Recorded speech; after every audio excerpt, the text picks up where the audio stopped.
بسم الله الرحمن الرحيم بسم اللہ الرحمن الرحیم وبہ نستعین انہ خیر ناصر ومعین وصلی اللہ علی محمد وآلہ الطاہرین۔ بسم اللہ الرحمن الرحیم۔ یاسین والقرآن الحکیم انک لمن المرسلین علی صراط مستقیم تنزیل العزیز الرحیم لتنذر قوما ما انذر آباؤہم فهم غافلون لقد حق القول على أكثرهم فهم لا يؤمنون إنا جعلنا في أعناقهم أغلالا فهي إلى الأذقان فهم مقمحون۔ پروردگار عالم کے لاکھوں احسان کہ خداوند منان نے ماہ مبارک رمضان میں قرآن مجید کی محفل انعقاد کرنے کا شرف بخشا۔ واقعاً ماہ مبارک رمضان کہ جو برکتوں کا مہینہ ہے، رحمتوں کا مہینہ ہے اور مغفرتوں کا مہینہ ہے۔ یہ وہ مہینہ ہے کہ جس مہینے میں بندہ اپنی بندگی کی تثبیت کرتا ہے، یعنی واقعاً خداوند منان کی عبودیت کا جو راستہ ہے، جو حقیقی راستہ ہے، جو انسانیت کا راستہ ہے، جو انسانیت کے تکامل کا راستہ ہے، اس راستے کو طے کرنے کے لیے ماہ مبارک رمضان ایک بہترین فرصت ہے۔ گزشتہ جلسے میں سورہ مبارک یاسین کے بارے میں مقدماتی طور پر چند عرائض آپ کی خدمت میں پیش ہوئے۔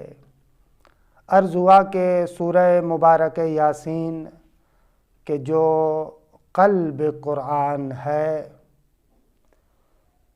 ظاہری طور پر جو ہمارے پاس قرآن مجید موجود ہے، اس قرآن مجید کی ترتیب کے اعتبار سے دیکھا جائے تو 36واں سورہ ہے، اور اگر ترتیب نزول کو مد نظر رکھا جائے تو سورہ مبارک یاسین قرآن مجید کا 40واں سورہ ہے۔ ہر سورت کے اغراض اور مقاصد ہوتے ہیں۔ یہ قرآن مجید جو مختلف سورتوں میں تقسیم ہوا ہے، ہر سورت کا ایک بنیادی ہدف اور غرض ہے کہ اس سورت میں اس ہدف اور غرض کو بیان کیا جاتا ہے۔ سورہ مبارک یاسین جیسا کہ کل عرض کیا تھا کہ مکی سورتوں میں سے ہے، اور اس سورت کی غرض اور اس سورت کے بنیادی ہدف کو اگر دیکھا جائے تو سورہ مبارک یاسین کی غرض اور ہدف اصول ثلاثہ کا بیان ہے، یعنی وہ 3 بنیادی اصول جو تمام ادیان کے اندر مشترک رہے ہیں، یعنی توحید، یعنی نبوت، یعنی قیامت۔ یہ وہ بنیادی 3 اصول ہیں جو حضرت آدم سے لے کر خاتم تک تمام انبیاء ان 3 بنیادی اصولوں کو بیان کرتے رہے۔ اچھا، جو ہمارے ہاں ابتدا میں آغاز میں بچپن میں بچوں کو سکھایا جاتا ہے کہ اصول دین 5 ہیں، وہ بات بھی درست ہے، کیونکہ اسی توحید کے فروعات میں سے عدل بھی ہے اور نبوت کے فروعات میں سے امامت بھی ہے۔ تو جیسے ہی ہم توحید کہتے ہیں تو اس کے ضمن میں تمام اوصاف آ جاتی ہے، من جملہ ان صفات میں سے صفت عدل ہے کہ مکتب تشیع دوسرے فرق اور مذاہب سے جدا ہونے کے لیے اور اس نقطے کو بیان کرنے کے لیے کہ ہمارے مکتب میں، ہمارے مذہب میں عدالت کی ایک بنیادی تفسیر ہے اور عدالت الہی ایک اہم صفت ہے، اس کو بارز اور ظاہر کرنے کے لیے ہم لوگ عدالت کو جداگانہ ذکر کرتے ہیں۔ اسی طریقے سے مکتب تشیع میں امامت کا ایک خاص مقام ہے، اسی اپنی نظر کو واضح اور ظاہر کرنے کے لیے نبوت کے بعد امامت کا بھی ذکر ہوتا ہے، وگرنہ حقیقت یہ ہے کہ امامت ہمارے عقیدے کے اعتبار سے اسی نبوت کا تسلسل ہے۔ البتہ اس جملے سے کوئی بندہ غلط معنی نہ لے، اس کا معنی یہ نہیں ہے کہ ہم لوگ نعوذ باللہ العیاذ باللہ ختم نبوت کے قائل نہیں ہیں، نہ، ختم نبوت کے قائل ہیں۔ حلال محمد حلال الی یوم القیامہ وحرامہ حرام الی یوم القیامہ، ختم نبوت کے قائل ہیں۔ لیکن ہم لوگ کہتے ہیں کہ پیغمبر ختمی مرتبت کے بعد پروردگار عالم نے ہدایت کا سلسلہ امامت کی شکل میں چلایا، یعنی شریعت وہی آخری شریعت ہے جو پیغمبر ختمی مرتبت کی شریعت ہے، وحی تشریعی جو قانون کو اور شریعت کے اعتبار سے وہی نازل ہو رہی تھی، وہ سلسلہ ختم ہو گیا، وہ پیغمبر اکرم کے بعد سلسلہ ختم ہو گیا، وحی تشریع کا سلسلہ نہیں چل رہا، وہ ختم ہوا۔ لیکن پیغمبر کی ذمہ داری تو فقط ان احکامات کو حاصل کر کے لوگوں تک پہنچانا نہیں تھا، یہ ایک نبی مکرم اسلام صلی اللہ علیہ وآلہ وسلم کی اہم ذمہ داری تھی، لیکن اس کے علاوہ اس شریعت کا بیان، اس کے علاوہ اس شریعت کا اجرا، اس کے علاوہ دین مبین اسلام کے اجتماعی احکامات کا نفاذ، قضاوت، یہ سارے امور ایسے تھے جو پیغمبر ختمی مرتبت کے ساتھ مخصوص تھے۔ پیغمبر اکرم کے بعد شریعت کا بیان، اس شریعت کا اجرا، مختلف مسائل میں قضاوت، یہ سارے کے سارے امور مکتب تشیع کے اعتبار سے امام کی طرف منتقل، اور امامت ہمارے نظریے کے اعتبار سے جس طریقے سے نبی منصوص من اللہ ہوتا ہے، پروردگار عالم کی جانب سے ہوتا ہے، اسی طریقے سے امام بھی منصوص من اللہ ہوتا ہے۔ یہ مکتب تشیع کا واضح طریقے سے امامت کے بارے میں موقف ہے۔ تو بہرحال اس اعتبار سے دیکھا جائے تو نبوت کی جو ذمہ داریاں ہیں وہ ذمہ داریاں امامت کی طرف منتقل ہوتی ہیں۔ بنیادی طریقے سے اصول وہ 3 ہیں، توحید ہے، نبوت ہے، قیامت ہے۔ اور اس سورت کا جو غرض اور مقصد ہے، وہ غرض اور مقصد یہ ہے کہ ان اصول ثلاثہ کو بیان کیا جائے۔ جیسا کہ کل میں نے عرض کیا تھا کہ آغاز سورت کا ہوتا ہے پیغمبر اکرم کی نبوت کا بیان ہے، قرآن کے نزول کا بیان ہے، اور پھر قرآن کے نزول کے بعد قرآن کو قبول کرنے یا قرآن کو رد کرنے کے اعتبار سے لوگوں کے دو گروہ بن جاتے ہیں. ایک گروہ وہ ہے جو قرآن کو قبول کرتا ہے, ایک گروہ وہ ہے جو قرآن کو رد کرتا ہے. جب یہ دو گروہ بن جاتے ہیں تو سورہ یاسین میں آغاز میں نزول قرآن کے بعد اس مطلب کو بیان کیا جاتا ہے کہ لوگوں کی دو جماعتیں بنتی ہیں, دو گروہ بنتے ہیں. ایک گروہ وہ ہے جو قرآن کو قبول کرتا ہے, پیغمبر اکرم کے لائے ہوئے پیغام کو قبول کرتا ہے, نتیجتاً سعادت کے راستے پر آتا ہے اور اپنی سعادت کو رقم کرتا ہے. جبکہ ان کے مقابلے میں دوسرا گروہ وہ ہے کہ جو پیغمبر اکرم کے لائے ہوئے پیغام کو رد کرتا ہے, نتیجتاً سعادت کے راستے سے ہٹ کر شقاوت کی راہ کی طرف چلا جاتا ہے.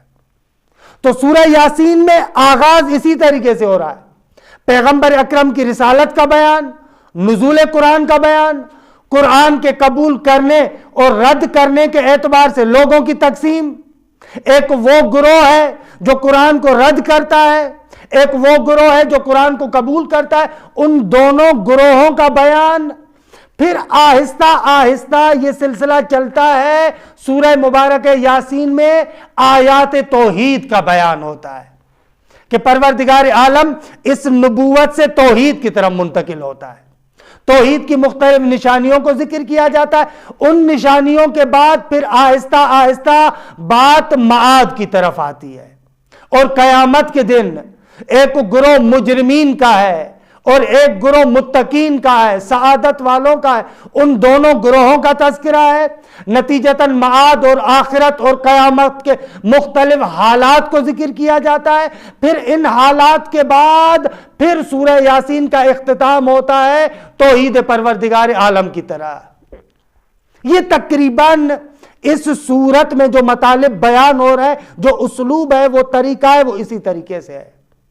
یہاں سے اس نقطے کی بھی وضاحت ہو جاتی ہے جو کل میں نے عرض کیا تھا کہ سورہ مبارک یاسین کو جو قلب قرآن کہتے ہیں وہ اس اعتبار سے کہ قرآن کے مطالب کا اگر خلاصہ کیا جائے تو اصول ثلاثہ کی شکل میں بنتا ہے, اور یہی اصول ثلاثہ, تینوں اصول اسی سورت کے اندر تفصیل کے ساتھ بیان ہوتے ہیں. لہذا کہہ سکتے ہیں کہ یہ سورہ قلب قرآن ہے. اچھا, ایک مطلب, اور اس کے بعد انشاءاللہ ہم آیات کی طرف چلتے ہیں. ایک مطلب کہ جس پر مرحوم علامہ طباطبائی رحمۃ اللہ علیہ تفسیر مبارک المیزان میں, اور ان کے بعد جو ان کے شاگرد رشید ہے حضرت آیت اللہ جوادی آمولی حفظہ اللہ, ہر صورت میں جب وارد ہوتے ہیں تو اس صورت کے اندر جو غرر آیات ہیں ان کی بھی شناخت کرواتے ہیں. اچھا, پہلے اجمالاً بیان کروں غرر آیات یعنی کیا. دیکھیں, قرآن مجید کی جتنی بھی آیات ہیں, ایک لحاظ سے آپ ان آیات کو دو قسموں میں تقسیم کر سکتے ہیں. جیسے مثلاً ایک تقسیم سورہ آل عمران کے آغاز میں آپ دیکھتے ہیں, بعض آیات محکم ہیں, بعض آیات متشابہ ہیں. متشابہ آیات کو سمجھنے کا طریقہ یہ ہے کہ آپ محکم آیات کے سائے میں آئیں. مثلاً ید اللہ فوق ایدیہم, یا مثلاً پروردگار عالم کے وجہ کا تذکرہ آتا ہے, چہرے کا, یا مثلاً ساق, پنڈلی کا تذکرہ آتا ہے. خوب, یہ آیات متشابہ ہے. ان آیات کو سمجھنے کے لیے لیس کمثلہ شیء آیہ محکم کی حیثیت رکھتی ہے. ان آیات کو سمجھے, ان آیات کا معنی کریں, لیکن ان آیات کے معنی کو معین کر رہا ہے لیس کمثلہ شیء, یہ محکم آیت کہلائے گی.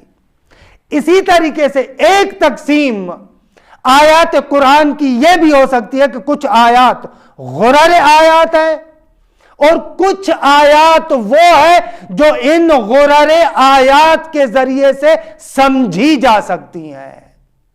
غرر آیات یعنی وہ بنیادی آیات, وہ اساسی آیات جن آیات کے سائے میں قرآن مجید کے پیغام کو انسان اچھے طریقے سے سمجھ سکتا ہے. یا دوسرے لفظوں میں کہوں, دین مبین اسلام کے جو بنیادی معارف ہیں, جو اصلی معارف ہیں, ان آیات کے ذیل میں بیان ہوتے ہیں. ان کو کہتے ہیں غرر آیات, کہ معارف کے جو بنیادی ترین مطالب ہیں یعنی وہ ایک ایسی آیت ہے کہ اس آیت کے ذریعے سے قرآن کی بہت ساری آیتوں کا معنی کر سکتے ہیں. نہ فقط قرآن مجید کی آیت بلکہ بہت ساری روایات کہ جو ہمارے لیے متشابہ بن جاتی ہیں، ان روایات کا بھی معنی ان غرر آیات کے ذریعے سے کر سکتے ہیں.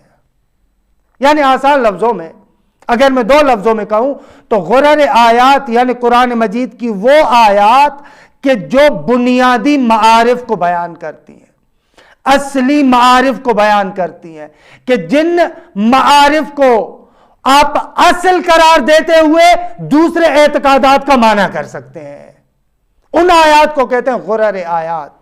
بہرحال یہ ایک اجمالی بیان ہے. سورہ مبارک یاسین کے اندر مرحوم علامہ فرماتے ہیں کہ غرر آیات میں سے آخری آیات ہے، جو آخری دونوں آیتیں ہیں وہ غرر آیات میں سے ہیں.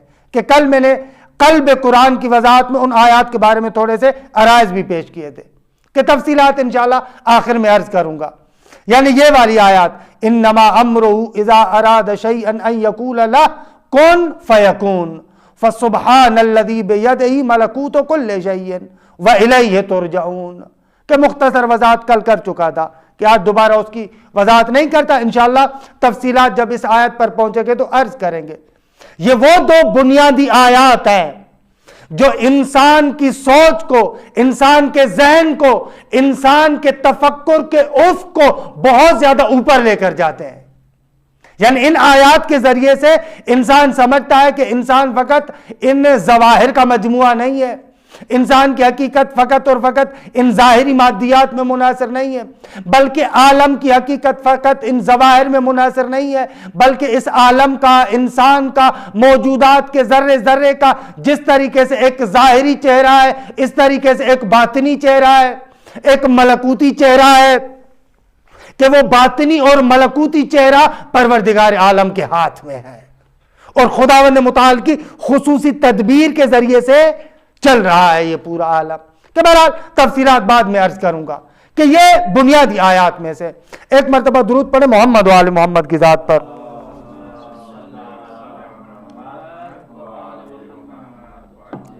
اچھا، تمہید میں اور زیادہ نہیں رکتے، آیات کی طرف چلتے. بسم اللہ الرحمن الرحیم.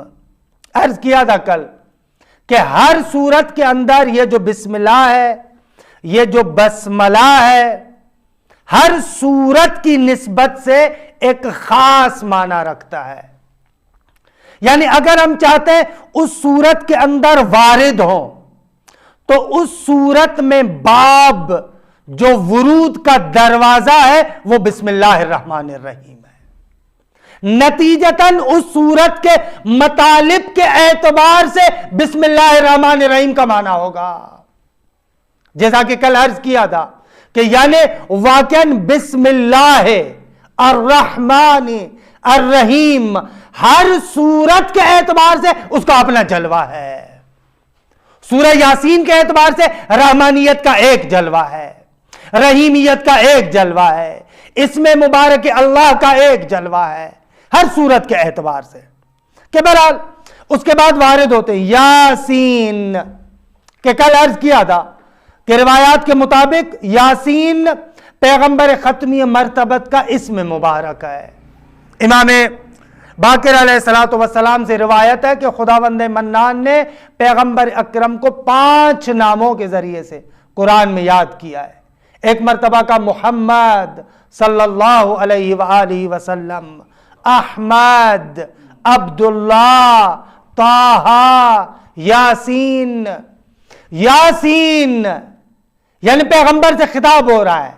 یاسین کہ بعد نے ابن عباس سے جو نقل کیا ہے یا ایھا الانسان، ایسے بھی نقل کیا گیا ہے، لیکن بہرحال وہاں پر بھی انسان سے مراد وہی انسان کامل یعنی پیغمبر کی ذات ہوگی. یاسین والقرآن الحکیم، قسم ہے حکمت والے قرآن کی. اچھا، قسم یہاں پر خدا اٹھا رہا ہے. جیسا کہ کل بھی عرض کیا تھا کہ یہ قسم وہ جو فقہ کے اندر ہم قسم پڑھتے ہیں اس طریقے سے نہیں ہے. فقہ کے اندر معاملہ یہ ہوتا ہے کہ اگر ایک بندہ آپ کے پاس آتا ہے، جھگڑا ہو جائے، ایک مدعی ہے، ایک منکر ہے، تو فقہ میں کہتے ہیں کہ مدعی کو بینہ چاہیے کہ وہ چاہے وہ بینہ لے کر آئے، شاہد لے کر آئے، دلیل لے کر آئے۔ اگر مدعی دلیل نہیں لا سکتا تو پھر منکر کو کہا جائے گا کہ تم قسم اٹھاؤ۔ فقہ کے اندر قسم بینے کے بدلے میں ہوتا ہے، اگر بینہ نہ ہو، اگر دلیل نہ ہو تو اس کے مقابلے میں ہم قسم کو لے کر آتے ہیں۔ لیکن یہاں پر یہ جو قسم ہے وہ والی قسم نہیں ہے، بلکہ یہاں پر قسم خود بینے پر داخل ہے۔ کہ لطف قضیہ یہ ہے کہ قرآن حکیم جو پیغمبر کے لیے دلیل ہے، بینہ ہے، شاہد ہے، معجزہ ہے، آیت ہے، جو آپ کی نبوت کو ثابت کر رہا ہے، اسی سے قسم اٹھایا جا رہا ہے۔ والقرآن الحکیم، حکمت والے قرآن کی قسم۔ اچھا، جواب قسم کیا ہے؟ یہ قسم کیوں اٹھایا جا رہا ہے؟ کس بات پر قسم اٹھا رہے ہیں؟ انک لمن المرسلین۔ اچھا، بعد میں جیسے ہی آج ہی ہم انشاءاللہ آگے چلیں گے تو مشرکین کا ایک بہت بڑا گروہ رسول اللہ کی رسالت کو نہیں مانتا تھا، عجیب و غریب بہانے پیش کر رہا تھا۔ ان کے مقابلے میں مرحلہ اولا میں قسم اٹھا کر خدا کہتا ہے انک لمن المرسلین، مصطفیٰ تو پہلا توڑی ہے، تجھ سے بھی پہلے رسولوں کا سلسلہ تھا، تو بھی اسی سلسلے کی ایک کڑی ہے، بلکہ ان کا سردار ہے۔ انک لمن المرسلین، بے شک تم یقیناً رسولوں میں سے ہو۔ علی صراط مستقیم، کہ عرض کیا تھا یہ خبر ہے بعد الخبر ہے۔ انک علی صراط مستقیم، یعنی مشرکین کی جو یہ زبان تھی، پیغمبر کو کہتے تھے لست مرسلا، خدا کہتا ہے نہ، ان کی بات کی کوئی اہمیت نہیں ہے۔ انک لمن المرسلین، انک علی صراط مستقیم، مصطفیٰ تم صراط مستقیم پر ہو۔ اچھا، مستقیم کا معنی اگرچہ خود صراط کے اندر چھپا ہوا ہے، لیکن اس کی تاکید کے لیے مستقیم کو پھر دوبارہ ذکر کیا۔ اچھا، ان چار آیتوں کے بعد، جواب قسم کے بعد کہ کس بات پر قسم اٹھائی گئی، ایک مرتبہ پھر دوسری آیت کی طرف منتقل ہوتے ہیں۔ والقرآن الحکیم، قسم ہے قرآن حکیم کی۔ اچھا، یہ حکمت والا قرآن کیا ہے؟ اسی کو بیان کر رہے ہیں، تنزیل العزیز الرحیم۔ اس کا تعلق دوسری آیت کے ساتھ ہے، قرآن کو بیان کیا جا رہا ہے۔ جیسا کہ کل عرض کیا تھا کہ یہاں پر یہ عبارت مقطوع عن الوصفیہ، حقیقت میں صفت ہے قرآن حکیم کی، ہونا چاہیے تھا والقرآن الحکیم کے بعد تنزیل العزیز الرحیم، لیکن وصفیت سے قط کر کے اس کے مقام کو، مدح کو اور زیادہ اجاگر کرنے کے لیے اس اسلوب کو لایا گیا۔ یعنی کہا خداوند مطالعے سے کہہ رہا ہے آنی، ہمارا مقصود اس قرآن سے کیا ہے؟ تنزیل العزیز الرحیم۔ تنزیل بھی بمعنی ہے منزل، یعنی وہ کتاب کہ جو نازل شدہ ہے، عزیز یعنی غالب کی طرف سے، رحیم یعنی مہربان کی طرف سے۔ اسی دوسری آیت کا بیان۔ اچھا، یہاں پر قرآن کے لیے کہا جا رہا ہے کہ یہ نازل شدہ کتاب ہے، کس کی جانب سے؟ عزیز کی جانب سے، یعنی وہ ذات کہ جو عزیز ہے، عزیز یعنی غالب۔ ہمارے اردو ترجموں میں اس کا ترجمہ کرتے ہیں عزیز یعنی زبردست، غالب، قاہر، کہ جو اصلاً کسی کے سامنے مغلوب نہ ہو۔ اصلاً عزت کو بھی عزت اسی وجہ سے کہتے ہیں کہ عزت یعنی انسان کے اندر ایک ایسی کیفیت ہو جس کیفیت اور حالت کی وجہ سے کسی اور کے سامنے نہ جھکے۔ معمولی بندہ آ کر اس کو جھکا دے نہ، اس کے اندر ایک ایسی کیفیت ہے کہ ہر بندے کے سامنے نہیں جھکتا، اسی اعتبار سے ہم کہتے ہیں یہ عزت والا ہے۔ تنزیل العزیز۔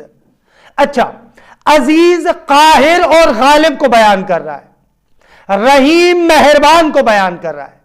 جیسے کہ سورت میں آگے ہی میں نے عرض کیا کہ قرآن کی نسبت سے دو گروہ بنتے ہیں، ایک گروہ وہ ہے جو اس کو قبول کرے گا، ایک گروہ وہ ہے جو اس کو رد کرے گا، ان دونوں اسماء کا انتخاب بھی ان دونوں گروہوں کے اعتبار سے ہے. یعنی اگر کوئی بندہ اس قرآن کو قبول نہیں کرتا تو سمجھ لے اس قرآن کا نازل کرنے والا عزیز ہے، غالب ہے. اور اگر کوئی بندہ اس قرآن کو قبول کرتا ہے تو وہ بندہ سمجھ لے کہ اس قرآن کو نازل کرنے والا رحیم ہے. کہ ان اسماء کا انتخاب بھی حساب شدہ ہے. اچھا، لِتُنذِرَ قَوْمًا مَا أُنذِرَ آبَاؤُهُمْ فَهُمْ غَافِلُونَ. یہ جو لام ہے لام تعلیل ہے. یہ کس چیز کی علت بیان کر رہا ہے؟ یہ بیان کر رہا ہے کہ پیغمبر کو کہا اِنَّكَ لَمِنَ الْمُرْسَلِينَ، قرآن کے لیے کہا تنزیل العزیز الرحیم. پیغمبر کی رسالت اور قرآن کا نزول، ان دونوں کی تعلیل بیان کی جا رہی ہے، دونوں کا فلسفہ. کیوں آپ کو رسول بنا کر بھیجا؟ کیوں قرآن کو نازل کیا؟ لِتُنذِرَ، تاکہ تم لوگوں کو خبردار کرو. اچھا، یہاں پر بھی ایک نقطے کی طرف متوجہ کروں. عام طور پر ہماری اردو زبان میں کیونکہ وسعت نہیں ہے، قرآن کے بہت سارے الفاظ کا ترجمہ ہم دقیق نہیں کرتے. آپ قرآن کو اٹھا کر دیکھیں، بہت سارے تراجم میں لِتُنذِرَ کا معنی بھی کیا؟ ڈرانا. وَاتَّقُوا اللَّهَ جہاں پر تقوی آتا ہے وہاں پر بھی ترجمہ کرتے ہیں ڈرانا. یا جیسے نیچے اب آئے گا خشیت، خشیت کا معنی بھی کرتے ہیں ڈرانا. حالانکہ ایسے نہیں ہے. انذار ڈرانے کو نہیں کہتے، فارسی میں اچھا لفظ ہے. انذار یعنی ہوشدار. انذار کا معنی ہے الاعلام مع تخویف، کسی کو خبردار کرنا لیکن ڈراتے ہوئے.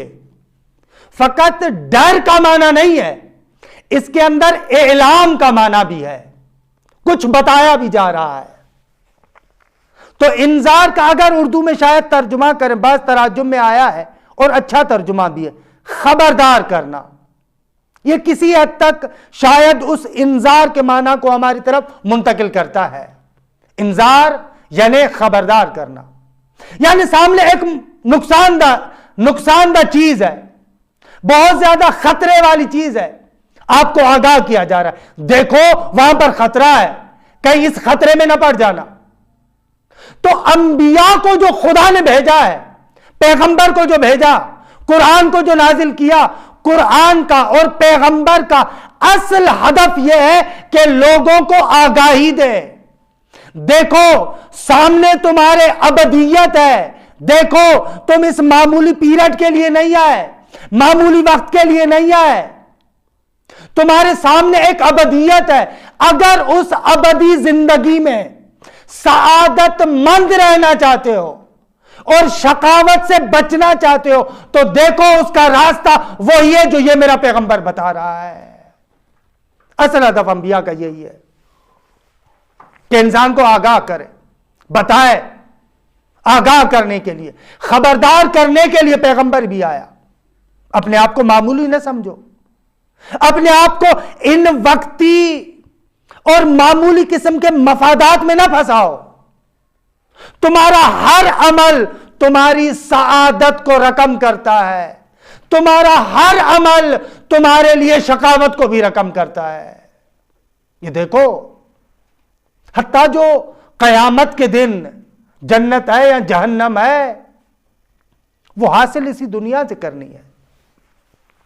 بہت پیارا بیان ہے مرحوم صدر المطلحین ملا صدرہ رحمت اللہ علیہ کا مفاتیح الغیب میں. خوبصورت کتاب ہے ان کی. کل عرض کیا تھا نا کہ تھوڑا بہت تاویلی جنبہ بھی ہم رکھیں گے. وہاں پر ایک خوبصورت جملہ کہتا ہے، یہ جو آپ نے سنا ہے کہ جنت کے 8 دروازے ہیں، جہنم کے 7 دروازے ہیں، کوئی بھی کہاں پر؟ مرحوم صدرہ فرماتے ہیں جس طریقے سے دنیا میں ہی انسان جنت یا جہنم کو حاصل کرتا ہے، اسی طریقے سے جنت کے 8 دروازے اور جہنم کے 8 دروازے وہ بھی اسی دنیا کے اندر موجود ہے. اسی دنیا سے ان جنت کے 8 دروازوں سے انسان داخل ہو سکتا ہے یا جہنم کے 7 دروازوں سے انسان داخل ہو سکتا ہے؟ اچھا دنیا کیوں کہوں؟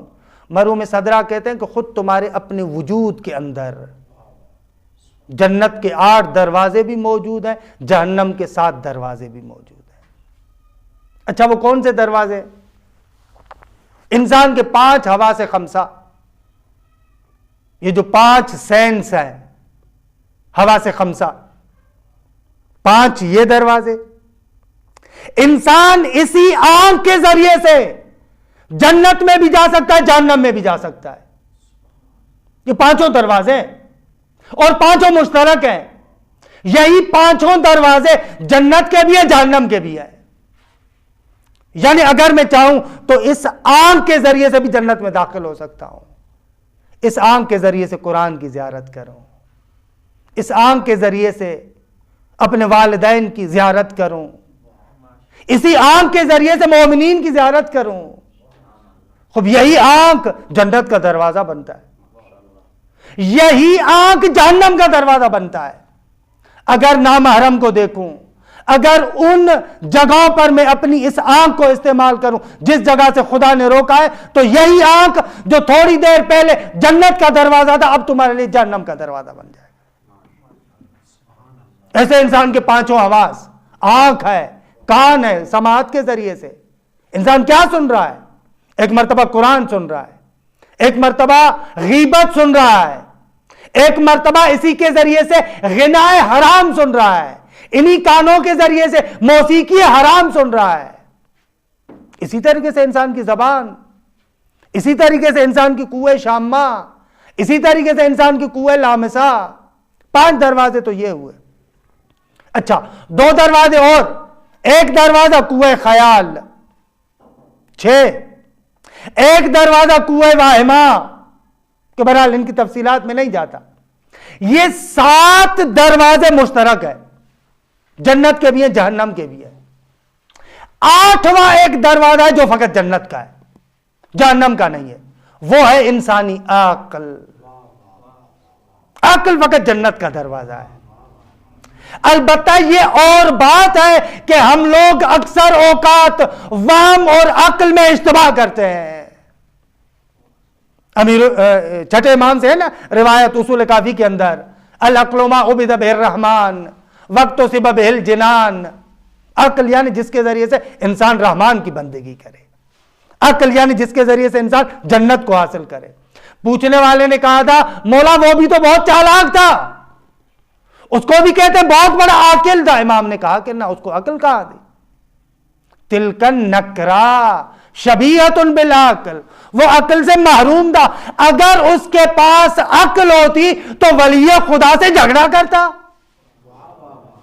ولی خدا سے جنگ کے لیے آمادہ ہونا اس بات کی بہترین دلیل ہے کہ علی کا دشمن سب کچھ ہو سکتا ہے لیکن عاقل نہیں ہو سکتا۔ جو واقعہ تو یہ 8واں دروازہ مختص ہے جنت کے ساتھ، جنت کے ساتھ مختص ہے۔ یہ 8 دروازے ہیں، انہی دروازوں کے ذریعے سے انسان سعادت اور شقاوت، کہ وقت بھی گزر رہا ہے ختم کروں بات کو، تو انبیاء کے آنے کا ہدف، پیغمبر کے آنے کا ہدف کیا ہے؟ لِتُنذِرَ، تاکہ انذار کرے، خبردار کرے، ہمیں بتائے کہ جنت میں کیسے جاؤ، جہنم سے کیسے بچو، خبردار کرے ہمیں، یہ دیکھو نقصان دہ چیز ہے، یہ دیکھو فائدے والی چیز ہے۔ اچھا لِتُنذِرَ قَوْمًا، یہاں پر خصوصیت سے مشرکین کے ایک خاص گروہ کا تذکرہ ہو رہا ہے، تاکہ تم ڈراؤ اس گروہ کو کہ ما انذر آباؤہم۔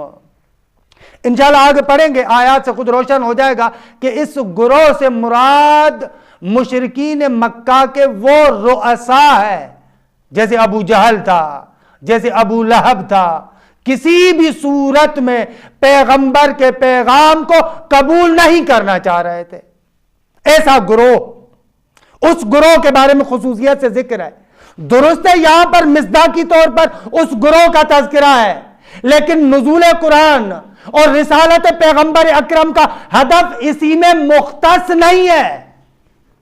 انذار عمومی ہے، لیکن اس ماحول کے اعتبار سے خصوصیت سے ان کو فوکس کیا گیا. لِتُنذِرَ قَوْمًا کہ ما انذر آباؤہم، یہ ما انذر آباؤہم اس قومن کے لیے صفت واقع ہو رہا ہے کہ جن کے آباء و اجداد کو خبردار نہیں کیا گیا.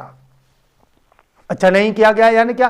یعنی ان تک پیغام حق نہیں پہنچا. نہ، انذار جو ایک رسول کے ذریعے سے ہو، ان کے آباء و اجداد قریب جو پیغمبر کے زمانے کے بالکل قریب تھے ان کی بات کی جا رہی، وہ آباء و اجداد.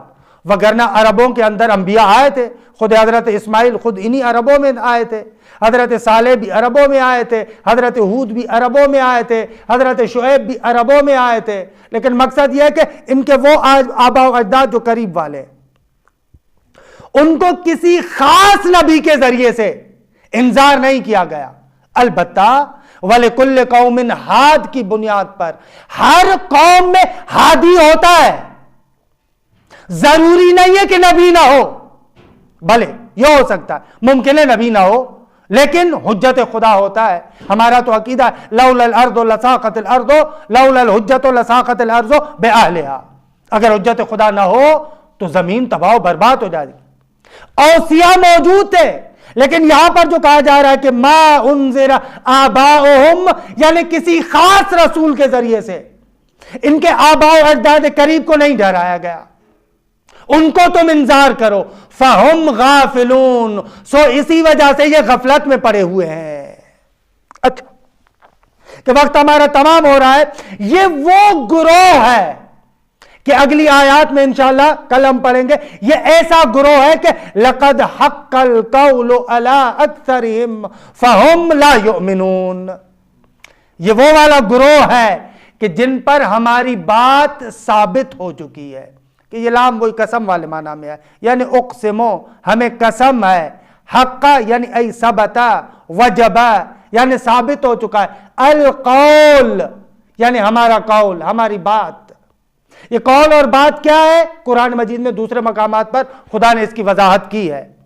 یہ والی ہماری بات جو ہم نے کہا ہے کہ جو بھی شیطان کی پیروی کرے گا وہ جہنمی بنے گا. لَأَمْلَأَنَّ جَهَنَّمَ مِنْكَ وَمِمَّنْ تَبِعَكَ، یہ والا قول، یہ حق القول، یہ والا قول کہ جو شیطان کی پیروی کرے گا، جو شیطان کے پیچھے جائے گا، ہمارے راستے کو چھوڑ دے گا، ایسے لوگوں سے ہم جہنم کو بھر دیں گے. لَقَدْ حَقَّ الْقَوْلُ، یہ والا ہمارا قول قسم سے یقیناً ثابت ہو چکا ہے، عَلَىٰ أَكْثَرِهِمْ ان لوگوں کی اکثریت پر. فَهُمْ لَا يُؤْمِنُونَ، سو یہ لوگ ایمان نہیں لے کر آئیں گے، سو یہ لوگ مومن نہیں ہوں گے. اچھا یہ لوگ کیوں مومن نہیں ہوں گے؟ انشاءاللہ یہ کل گفتگو کریں گے کہ اگلی آیات میں اس کی علت بیان کریں گے.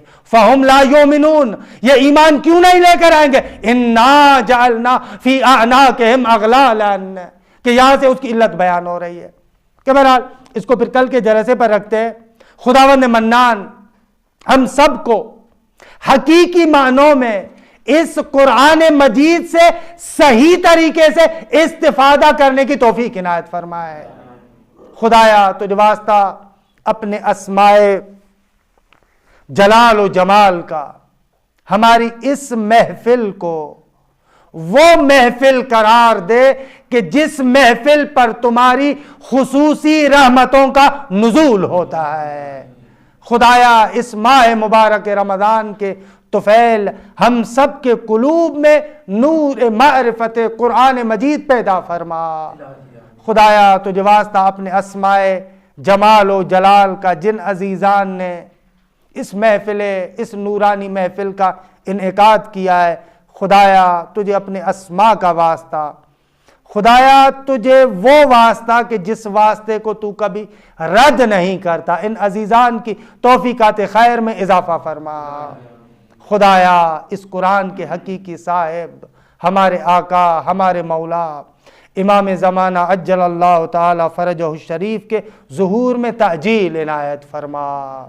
ہمیں مولا کے اعوان و انصار میں شمار ہونے کی توفیق عنایت فرما.